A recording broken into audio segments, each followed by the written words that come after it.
Aujourd'hui, on va s'intéresser à l'octuple noble sentier. Donc si vous avez vu la dernière vidéo qui parlait des 4 nobles vérités, la 4e vérité, c'est la vérité du chemin qui mène à la cessation de la souffrance.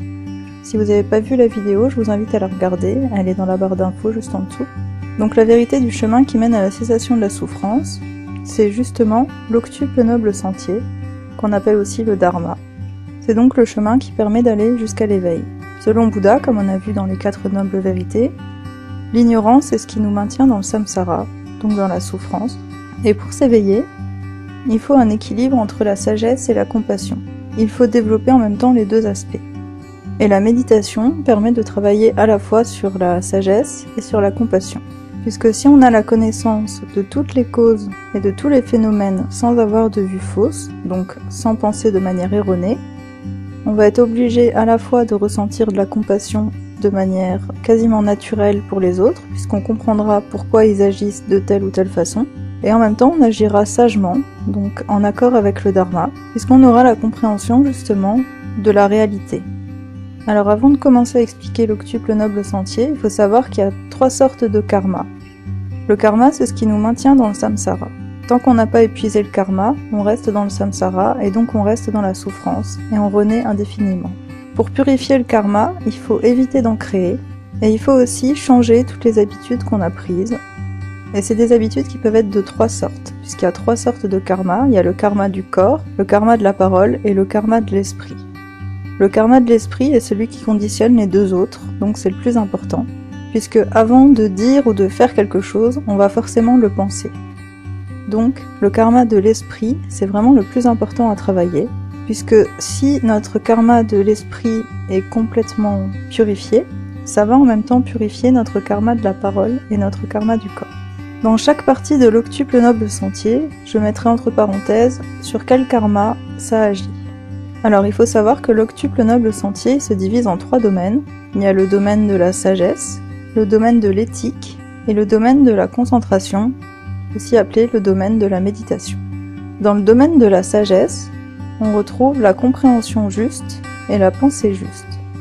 Alors la compréhension juste, donc c'est au niveau du karma de l'esprit, il consiste à sortir de l'ignorance justement qui nous maintient dans le samsara et dans la souffrance, puisque si on ne comprend pas le monde qui nous entoure de manière correcte, on va forcément rester dans la souffrance, puisqu'on va à la fois faire des erreurs qui sont dues à notre ignorance, et en plus on aura une compréhension complètement fausse de la réalité, et c'est ça qui nous fera souffrir en fait. Donc pour atteindre la compréhension juste et purifier le karma de l'esprit, il faut éradiquer ce qu'on appelle dans le bouddhisme les vues fausses. Quand on a purifié complètement toutes les vues fausses, c'est en général qu'on est éveillé. Et c'est là qu'on comprend que la souffrance, même s'il y a des phénomènes qui pour certaines personnes peuvent être source de souffrance, on se rend compte qu'elle n'existe pas vraiment, puisqu'elle est de la nature de la vacuité. C'est-à-dire que la souffrance ne crée pas de souffrance en elle-même. Il n'y a rien qui est vraiment de la souffrance, il y a quelque chose qu'on interprète comme étant de la souffrance. Et une fois qu'on a purifié justement notre karma de l'esprit et qu'on atteint la compréhension juste, on comprend que la souffrance étant de la nature de la vacuité, il n'y a pas vraiment de souffrance, ce qui permet de beaucoup moins souffrir. Dans la sagesse, il y a aussi la pensée juste. Donc c'est toujours au niveau du karma de l'esprit, et c'est pour développer la sagesse. Alors la pensée juste, ça permet, comme je viens de le dire, de purifier le karma de l'esprit, puisque c'est la pensée qui va déterminer ce qu'on va dire ou ce qu'on va faire. Donc c'est le karma de l'esprit qui va conditionner notre karma de la parole et notre karma du corps. Avant de dire ou avant de faire quelque chose, on va forcément le penser. Avant de crier sur quelqu'un, vous allez forcément penser et ressentir des choses, mais vous allez vous énerver. C'est cet énervement qui va faire que vous allez vous mettre à crier. Si vous purifiez cette pensée qui est de la colère, il n'y aura pas la parole qui va avec.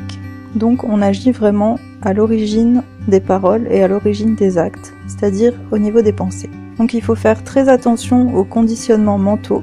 Ce qu'on appelle les conditionnements mentaux, c'est le fait de se répéter la même pensée, que ça vienne de la société, des parents, de l'école, ou même de nous-mêmes. Si on se répète par exemple qu'on est timide, on va se mettre à y croire, c'est ce qui va constituer notre ego, enfin une partie de notre ego. Et c'est à force de se répéter des choses fausses dans notre tête qu'on finit par y croire et qu'on agit en fonction de ces vues fausses. C'est pour ça qu'il faut tout examiner, y compris ce qu'on pense, est-ce qu'on a raison de le penser ou pas, et si c'est pas le cas, quelle pensée il faut mettre à la place. Dans le cas de la timidité, à la place de se dire « je suis timide », on va se dire plutôt « dans telle situation, j'ai réagi en étant timide », mais dans une autre situation, je peux réagir en n'étant pas timide. Ce qui évitera de tomber dans le schéma « je suis timide, donc je ne vais pas parler aux gens avant de ressentir de la timidité puisque je suis persuadée d'être timide ». Le deuxième grand domaine, c'est l'éthique. L'éthique, il sert à développer la compassion. Donc dans le domaine de l'éthique, on trouve la parole juste, l'action juste et les moyens d'existence juste. La parole juste, donc qui influe sur le karma de la parole, qui permet de la purifier. Il faut être attentif à ne pas utiliser la parole comme un créateur de mauvais karma. Donc on doit faire attention à tout ce qu'on dit, et aussi à notre façon de le dire, pour pas blesser les gens, et donc pour pas se créer de mauvais karma. Pour ça, il faut être constamment en pleine conscience. Avant de dire quelque chose, il faut réfléchir si ce qu'on va dire, ça a une utilité, si c'est pas le fruit de notre ego. Et une fois qu'on en est sûr, on peut dire ce qu'on avait à dire. Si par contre c'est une parole qui est faite pour faire du mal à autrui, eh ben on l'examine avec la pleine conscience, on s'en rend compte et on la dit pas. Et c'est ça qui va permettre de purifier le karma de la parole. C'est d'être en pleine conscience de ce qu'on dit et d'éviter de dire des choses qui vont nous créer du mauvais karma. Toujours dans le domaine de l'éthique, on a l'action juste, donc ça ce serait plus au niveau du karma du corps, puisque l'action crée aussi du karma, donc le karma du corps, et pour éviter de se créer des souffrances futures, il faut qu'on ait des actions qui soient justes. Alors, on peut pas dire telle ou telle chose est juste en elle-même, puisque tout est vacuité, c'est-à-dire que tout est interdépendant, les choses dépendent des situations. Une action qui sera juste dans un contexte ne le sera pas forcément dans un autre contexte. Si vous tirez votre enfant par le col de la chemise parce qu'il fait pas ses devoirs, c'est pas une action juste. Si vous le tirez par le col de la chemise parce qu'il est en train de traverser la route et qu'il y a une voiture qu'il a pas vue, ce sera une action juste. Ce qui est juste ou ce qui est pas juste, c'est pas une action en elle-même, donc on peut pas lister ce qui sera juste, ce qui sera pas juste. Par contre, une question qu'on peut se poser pour savoir si ce qu'on fait est juste ou non, c'est est-ce que c'est quelque chose que je fais ou que je dis dans le but d'aider les autres? Si la réponse est non, c'est pas une action ou une parole juste et il vaut mieux éviter de la faire pour pas créer de mauvais karma. Et pour finir avec le domaine de l'éthique, on a les moyens d'existence justes, donc là ce serait plus au niveau du karma du corps. Les moyens d'existence justes, ça consiste à ne pas gagner sa vie, entre guillemets, en utilisant une façon qui va faire souffrir les autres. Il y a quelque chose qui est souvent pris en exemple dans le bouddhisme, c'est le fait d'être bouché, qui n'est pas un moyen d'existence juste, puisque pour vivre, on tue des êtres sensibles. Après, il faut examiner chaque situation, puisque rien n'est juste ou pas juste en soi. Si vous êtes bouché dans un endroit où les gens n'ont que de la viande pour se nourrir, c'est complètement différent de si vous êtes bouché par exemple en Occident et qu'on a accès à plein de choses autres que de la viande, qui est donc le résultat de la souffrance des animaux et de la mort des animaux. Le troisième domaine, c'est le domaine de la concentration ou de la méditation, et qui concerne quand même plus le karma de l'esprit en général. Dans l'octuple noble sentier, la méditation, elle a une place vraiment très importante, puisqu'il y a la première partie du noble sentier octuple qui permet de développer la sagesse, et il y a la deuxième partie de l'éthique qui permet de développer la compassion. Et on va développer la sagesse et la compassion grâce à la méditation. Donc c'est à partir de l'esprit qu'on va développer tout ça. Forcément, ça joue sur le karma de l'esprit. Alors il y a beaucoup de sortes de méditation, on va pas rentrer ici dans les détails, mais il y a la méditation de pleine conscience, de concentration ou analytique. Dans le domaine de la méditation, il y a 3 choses qu'il faut prendre en compte. L'effort juste, l'attention juste et la concentration juste. L'effort juste, donc ça joue sur le karma de l'esprit, c'est le fait de pratiquer le dharma, mais avec pour but d'atteindre l'éveil pour le bien de tous les êtres. Pratiquer le dharma, c'est pas quelque chose qu'on fait uniquement pour soi, et c'est pas quelque chose qu'on fait non plus que quand on a le temps. C'est pas un passe-temps, c'est pas un moyen d'être simplement détendu ou relaxé, c'est vraiment quelque chose qu'on fait dans le but de trouver l'éveil. Et dans le Mahayana, donc aussi dans le bouddhisme tibétain, si on veut atteindre l'éveil, c'est pour aider les autres à atteindre également l'éveil. Donc il faut être motivé et ne pas se laisser aller à la fainéantise. Ensuite, on a l'attention juste. Donc dans le domaine de la méditation, l'attention juste, c'est en même temps que vous méditez, d'essayer de voir si vous déviez pas de votre objet de méditation.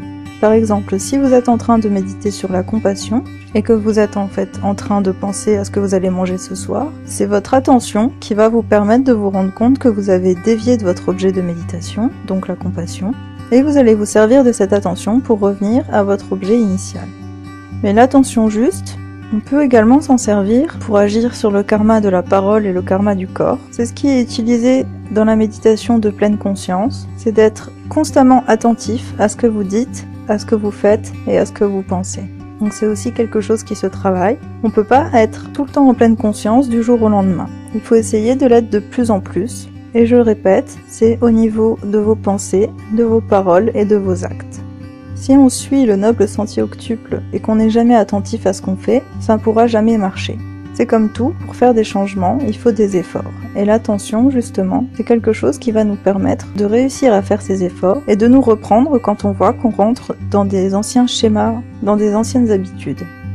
Pour finir, au niveau de la méditation, il y a la concentration juste, donc le karma de l'esprit toujours, et la concentration, elle sert en priorité à la méditation. Si vous méditez sans être concentré, forcément, votre méditation ne servira pas à grand chose. Puisque le but de la méditation, c'est de travailler sur notre esprit et de changer nos habitudes, donc de changer notre karma.